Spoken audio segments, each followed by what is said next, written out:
एक मायावी दर्पण में 3 लड़कियां राजकुमार अजीत, अरुण और अर्जुन को देख रही थी। आखिर कौन थी ये? वहां दूसरी ओर राजकुमारों के महल में हलचल सी मची हुई थी, क्योंकि आज राज्य में पंडित आए हुए थे कई अन्य राज्यों की राजकुमारियों का चित्र लेकर, ताकि वो तीनों भाइयों का विवाह करा सकें। हे भगवान, आखिर दिक्कत क्या है आपकी? क्यों कराना चाहते हैं आप हम तीनों का विवाह? पंडित जी, हमारी जान बख्श दीजिए। बिल्कुल सही कहा, आपके कारण अब पिताजी महाराज भी यही चाहते हैं। मैं बता रहा हूँ पंडित जी, आपको ये सब करने के लिए पाप लगेगा, पाप। तो कृपया करके आप हमारा विवाह करने का प्रयास बंद कीजिए। बेटा, चाहे कितने भी पाप लग जाएं, विवाह तो आप तीनों का करना ही पड़ेगा। आखिरकार राज्य को आगे भी तो बढ़ाना है, या नहीं? इससे पहले कि आप कहानी में खो जाएं, हिंदी स्टोरी बॉक्स चैनल को सब्सक्राइब करें और वीडियो लाइक करना न भूलें। अब कहानी शुरू करते हैं। तभी महाराज आते हैं और पंडित जी के हाँ में हाँ मिलाते हैं। बिल्कुल सही कहा पंडित जी ने, विवाह तो करना ही पड़ेगा आप तीनों को। अरे एक बार ये 3 राजकुमारियों का चित्र तो देख लीजिए। तीनों राजकुमारों के मना करने के बाद भी पंडित जी राजकुमारों को चित्र दिखाते हैं और तीनों भाइयों को जैसे एक जोर का झटका लगता है। राजकुमारियों की सुंदरता देखकर वो तीनों खुद की मुस्कुराहट को छुपा नहीं पाते हैं। तभी पंडित जी उन तीनों की प्रसन्नता देख लेते हैं और कहते हैं, अच्छा, अगर आपको ये तीनों राजकुमारियां नहीं पसंद तो ठीक है, हम इनका विवाह किसी और राजकुमारों से करवा देते हैं, ठीक है ना? पंडित जी की ये बात सुनकर तीनों भाई एक साथ कहते हैं कि उन्होंने कब कहा कि उन्हें विवाह नहीं करना, उन्हें ये रिश्ता मंजूर है। उनकी ये बात सुनकर महाराज और पंडित जी हंसने लगते हैं और उन्हें ये रिश्ता मंजूर है ये संदेश राजकुमारियों के राज्य सुंदर नगर भेज देते हैं। संदेश भेज तो देते हैं महाराज, लेकिन अब तीनों राजकुमार बेसब्री से उनके संदेश के जवाब आने का इंतजार करने लगते हैं। एक दिन जब राजकुमार महल में होते हैं, तब उन्हें एक सिपाही आकर बताता है कि एक किसान के घर में आग लग गई है और उन्हें उस किसान को बचाने के लिए उन्हें उनकी सहायता चाहिए। राजकुमार अरुण उस सिपाही के साथ जाते हैं, क्योंकि उनके पास पानी की शक्ति है जिससे वो उस आग को चुटकियों में बुझा देंगे। राजकुमार अरुण के जाते ही एक दूसरा सिपाही वहां आ जाता है और वो कहता है कि अचानक से राज्य के एक गांव में बर्फ गिरने लगी है और राज्य की जनता ठंड से कांप रही है और उनका पानी तक पीना मुश्किल हो गया है, क्योंकि जनता जिस नदी से पानी पीने के लिए भरती थी वो तो जम चुकी है। ये सुनकर राजकुमार अजीत उस सिपाही के साथ जाते हैं। राजकुमार अजीत के जाते ही एक और सिपाही आता है। उसके कुछ कहने के पहले ही राजकुमार अर्जुन उससे कहते हैं, अब क्या हुआ? कृपया करके अब तुम कोई बुरी खबर नहीं सुनाना। लेकिन सिपाही राजकुमार को बताता है कि एक बच्चा खेलते खेलते पहाड़ से गिर गया और नीचे एक छोटी सी जगह पर फंस गया है। ये सुनकर बिना कोई समय बिताए राजकुमार अर्जुन सिपाही के साथ जाते हैं।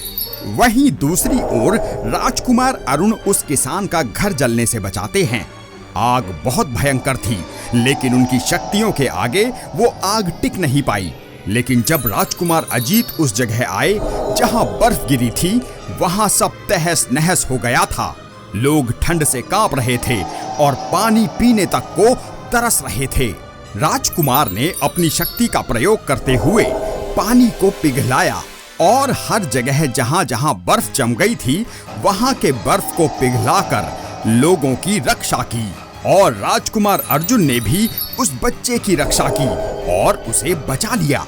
सब ठीक होने के बाद तीनों राजकुमारों के मन में बस यही बात आ रही थी कि आखिर उनके राज्य में एक साथ इतनी मुसीबतें आ कैसे रही हैं।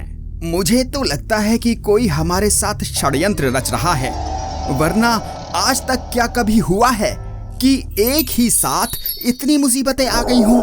हाँ, तुम सच कह रहे हो, लेकिन आखिर कौन है वो और हमारे साथ ये सब करके वो क्या हासिल करना चाहता है? तभी वहां एक संदेशवाहक आता है और राजकुमारों से कहता है कि उन्हें तीनों राजकुमारियों के स्वयंवर में जाना होगा। स्वयंवर? कैसा स्वयंवर? हमें लगा कि उन्होंने ही तो हम तीनों भाइयों के लिए रिश्ता भेजा था, फिर ये अचानक से स्वयंवर क्यों? संदेशवाहक कहता है कि ये वहां के महाराजा का नहीं मगर राजकुमारियों का फैसला है। इसके पहले कि राजकुमार कुछ कहते तभी एक तीर उनके कक्ष की दीवार को आकर लगा। सभी चौंक गए, लेकिन ध्यान से देखने के बाद उन्हें दिखता है कि उस तीर पे एक छोटा सा पत्र लगा हुआ था। राजकुमार अरुण वो पत्र खोलकर पढ़ना शुरू करते हैं।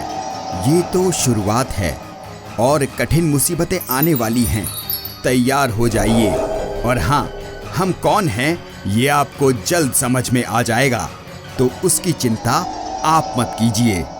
ना जाने अब और क्या मुसीबत आने वाली है राजकुमारों पे। जानने के लिए देखते रहिए हिंदी स्टोरी बॉक्स।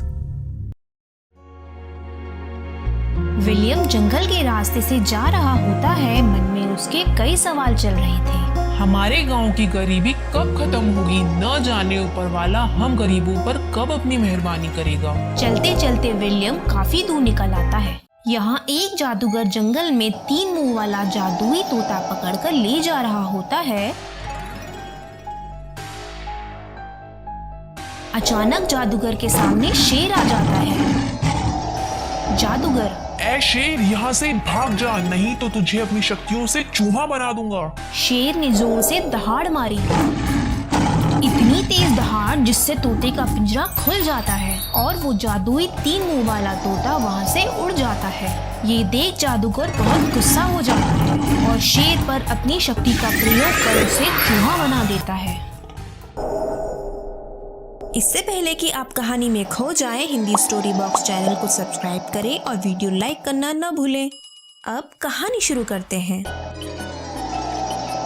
विलियम चल ही रहा होता है कि उसे वो 3 मुंह वाला जादुई तोता पेड़ पर दिख जाता है। विलियम तोते के पास आता है। तोता विलियम से पानी मांगता है।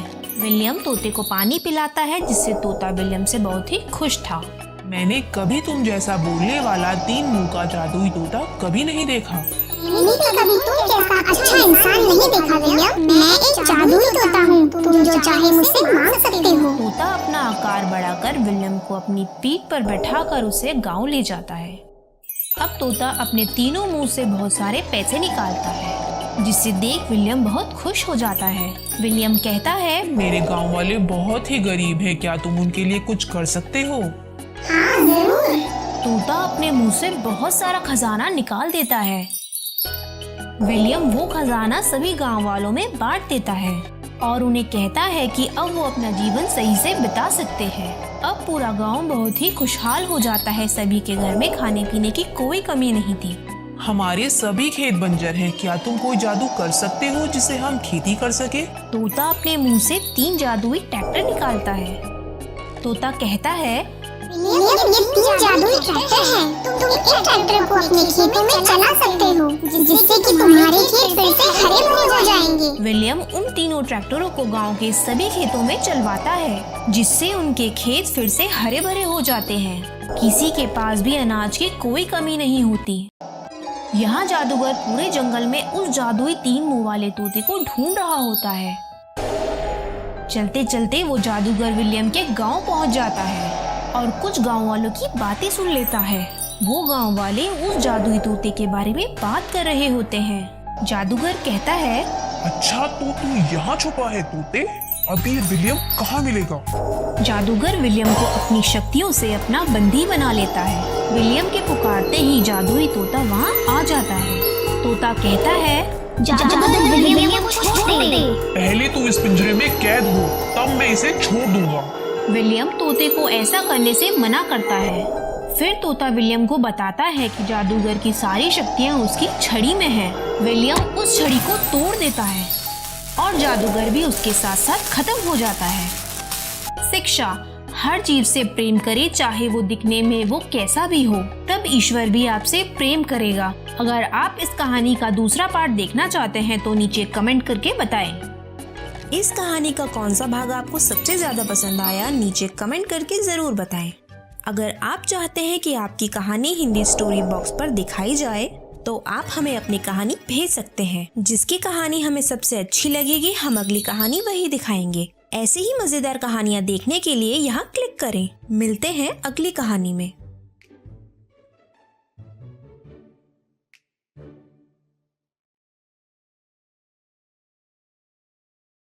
इस कहानी का कौन सा भाग आपको सबसे ज्यादा पसंद आया, नीचे कमेंट करके जरूर बताएं। अगर आप चाहते हैं कि आपकी कहानी हिंदी स्टोरी बॉक्स पर दिखाई जाए तो आप हमें अपनी कहानी भेज सकते हैं। जिसकी कहानी हमें सबसे अच्छी लगेगी हम अगली कहानी वही दिखाएंगे। ऐसे ही मजेदार कहानियाँ देखने के लिए यहाँ क्लिक करें। मिलते हैं अगली कहानी में।